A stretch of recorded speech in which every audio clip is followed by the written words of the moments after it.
It's time to play the music. It's time to light the lights. What if I told you? The Muppet Show wasn't just a cheerful variety series. It was a carefully engineered creative gamble, held together by late nights, clashing ideas, fragile foam, and relentless precision. What audiences didn't know is how often sketches collapsed, how close the show came to cancellation, and how many rules it quietly rewrote while smiling for the camera. Today, we're revealing 15 crazy facts you didn't know about The Muppet Show, 1976. And every one of them changes how you see that famous curtain rise. Watch closely. Listen carefully. Let's begin. The show is born from rejection, not confidence.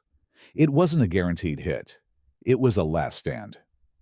Before The Muppet Show ever aired, Jim Henson spends years pitching the concept to American networks. And they all say no. Executives can't understand a primetime show led by felt characters performing for adults. Variety television is outdated, they say. Puppets are for children, they insist. The idea collapses again and again. What audiences didn't know is that the show only survives because Henson takes it overseas. British television, specifically ATV in the UK, sees opportunity where US networks see risk. The deal is modest. The expectations are low. That becomes the advantage. Not a polished launch, but a scrappy escape route. Not studio confidence, but creative exile. The show that feels so assured on screen begins as a rejection tour that finally finds one open door and walks through it with everything on the line. Kermit is forced to be the boss against his nature. Kermit isn't written as a natural leader. He becomes one out of necessity. Early drafts struggle with structure. Who anchors the chaos? Who explains why a bear tells jokes while chickens panic? The solution is simple and brutal. Give Kermit the burden. Kermit the Frog isn't just hosting. He's managing. He's wrangling egos. He's reacting to disasters. That choice defines the entire series. What audiences didn't know is that this role shapes Kermit's personality permanently. He becomes anxious, reactive, dry. The straight man in a world of absurdity. Not because it's funny, but because it's functional. It wasn't a cheerful frog leading the fun. It was a reluctant producer, barely holding the show together. That tension isn't acting. It's baked into the format. Kermit's stress becomes the engine that drives every episode forward. The backstage setting is a creative cheat code. The curtain isn't decoration. It's survival. By setting the show backstage, the writers unlock endless flexibility. If a sketch fails, it's intentional. If something interrupts, it's part of the chaos. If a guest looks confused, it works. What audiences didn't know is how strategic this choice is. The backstage format allows fast resets without explanation. Missed cues become jokes.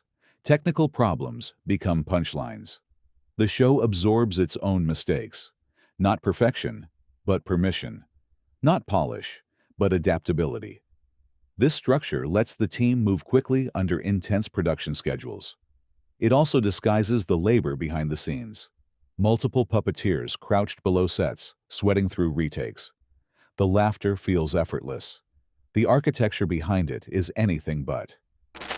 Every episode is shot like controlled mayhem. This isn't loose improvisation, it's choreographed chaos. Each episode requires exact positioning. Puppeteers operate blind, staring at monitors while holding characters above their heads for hours. Marks are precise. Timing is unforgiving. What audiences didn't know is how physically punishing this is. Performers kneel, crouch, and contort beneath sets. Arms cramp. Focus fades. One missed movement ruins a take. Frank Oz and the core team treat each episode like a live performance captured on film. Dailies are scrutinized. Beats are refined. Nothing is casual. It isn't playful randomness. It's disciplined performance disguised as fun.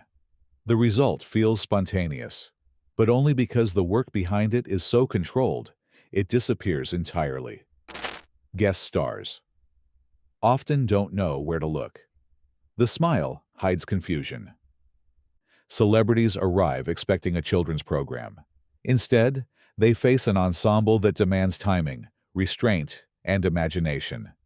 There's no eye contact, no physical cues, just felt faces and floating hands. What audiences didn't know is how many guest stars struggle at first. Performers must trust characters they can't see fully. They must react to voices coming from below frame. Some overplay, others freeze. The best adapt quickly, and those episodes shine, not acting opposite props, but acting opposite personalities.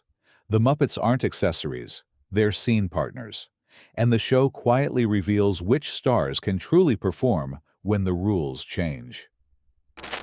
Miss Piggy is engineered to disrupt power.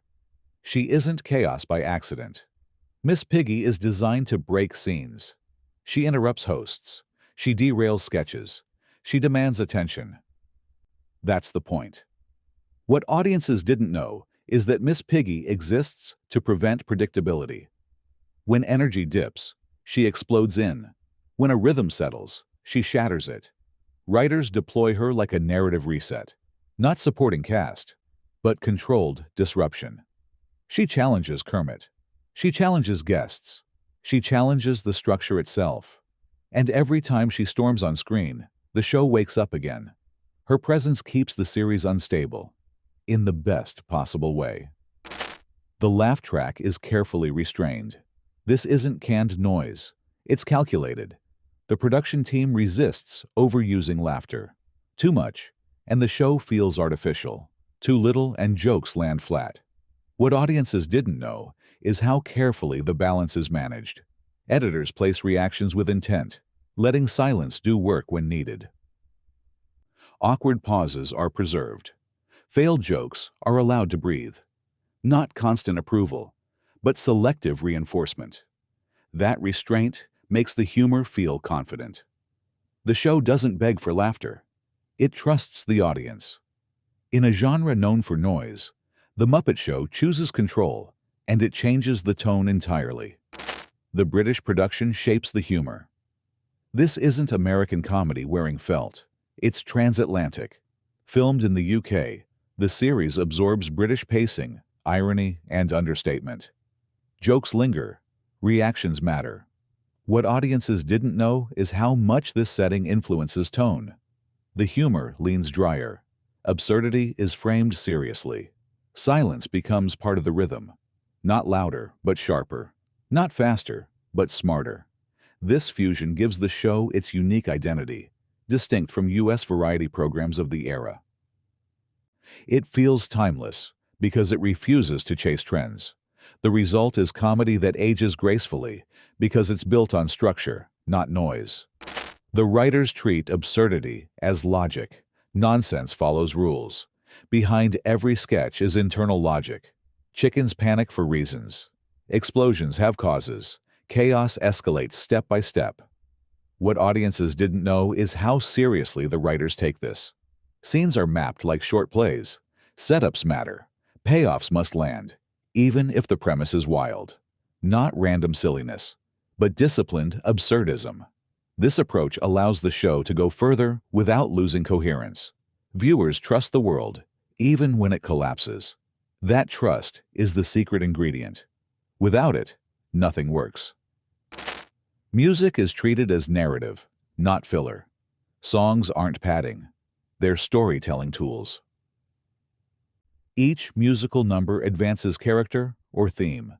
Lyrics comment on stress, ambition, frustration, and joy. What audiences didn't know is how carefully these numbers are integrated. Tempo matches emotion. Placement matters. A song often resolves tension created earlier in the episode. Not interruption, but release. The opening theme isn't just catchy, it explains the entire show. The closing theme isn't just farewell, it reinforces community. Music becomes the glue holding chaos together, and that's why it lingers in memory. Animal is designed as pure instinct. He isn't uncontrolled, he's focused chaos. Animal represents raw impulse, volume, speed, emotion without filter. What audiences didn't know is how precisely he's used.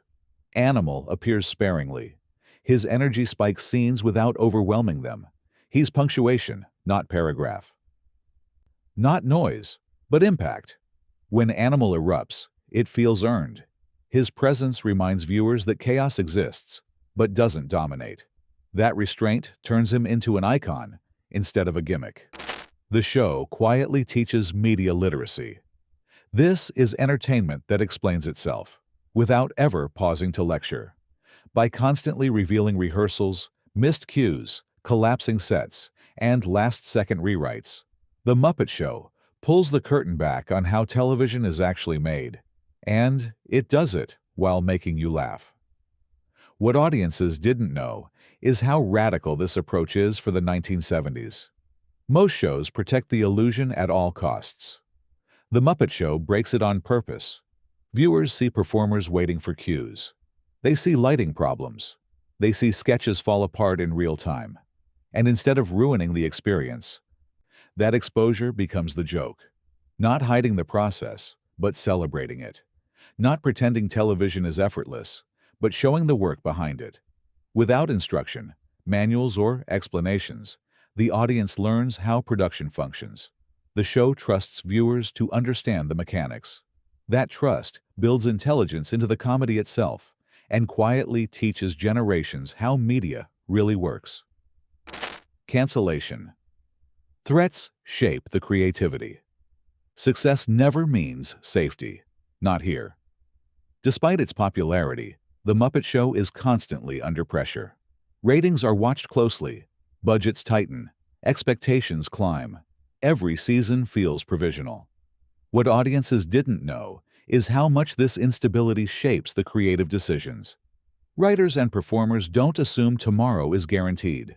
They push ideas further. They take bigger risks. They experiment because playing it safe offers no protection. Not complacency, but urgency. Not comfort, but momentum. That constant uncertainty sharpens the work. Every episode feels deliberate, as if it might be the last chance to say something memorable. Sketches are packed with ideas. Musical numbers stretch tone and format. The show refuses to coast. Creative tension becomes creative fuel. The pressure doesn't weaken the series. It hardens it. That edge is why the show never feels lazy. You can sense the effort. You can feel the stakes. And that urgency gives The Muppet Show an energy that still feels alive decades later. The ensemble works as a single mind. No character dominates the spotlight for long. Even the most popular Muppets exist in service of the group. Scenes are built on reaction as much as dialogue. A raised eyebrow matters as much as a punchline. What audiences didn't know is how intentional this balance is. Jim Henson insists on collaboration over hierarchy. Performers rotate focus. Characters support jokes they aren't technically part of. Background reactions are treated as essential storytelling tools, not filler. Not hierarchy, but harmony.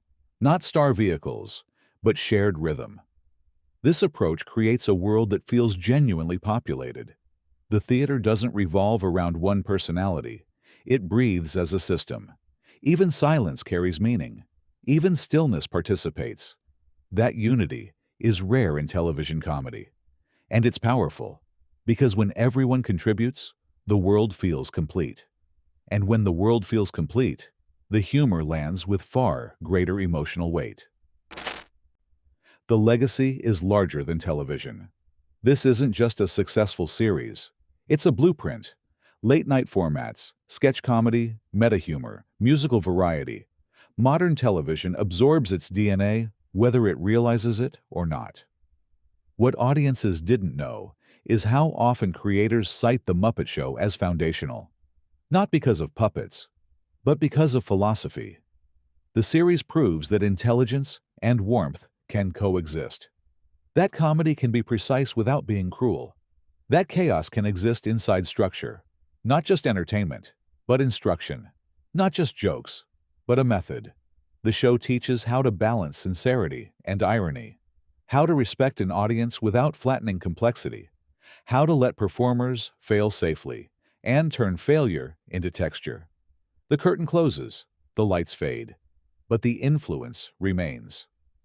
Felt in every show that dares to be playful, self-aware, and meticulously crafted at the same time. That's the real legacy. The Muppet Show looks simple. It isn't. It's engineered joy, built on discipline, trust, and controlled chaos. And that's why, decades later, it still feels alive. If you enjoyed this deep dive, like, subscribe, and remember, it's time to play the music and understand what it really took to make it.